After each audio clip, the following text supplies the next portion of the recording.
Сәлем достар, менің каналыма қош келдіңіздер. Бүгін мен сіздермен үй жағдайында әрі оңай, тез дайындалатын, ұшақ заттан дайындалатын салатты дайындаймыз. Алдымен каналға қолдау білдіріп, тіркеліп, лайк баса кетіңіз. Бұл салатқа 3-ақ өнім кетеді: сәбіз, свекла және капуста. Алдымен сәбіз бен свекланы осылай дәл видеодағыдай теркадан өткізіп аламыз. Мен сәбіз бен свекланың үлкен-үлкенінен таңдап алдым және де капустаның 1/4 бөлігін қостым.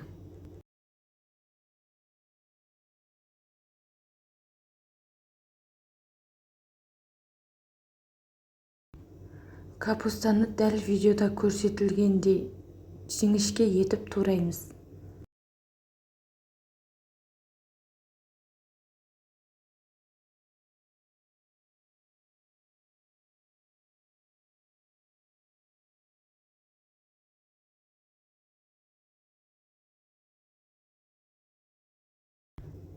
Енді көз мөлшерінде тұз қосып, жақсылап араластырып аламыз.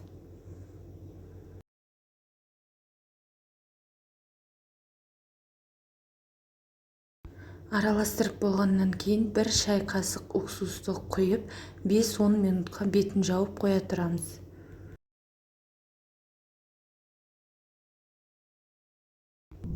Енді чеснокты, қара бұрыш және қызыл бұрыш, кориандрды қосып, үстіне қызып тұрған майды құямыз.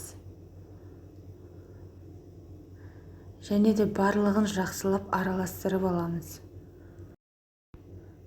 Осымен біздің салатымыз дайын. Ащыны ұнататын адамдарға ұсынсаңыздар болады. Үй жағдайында оңай, тез дайындалады.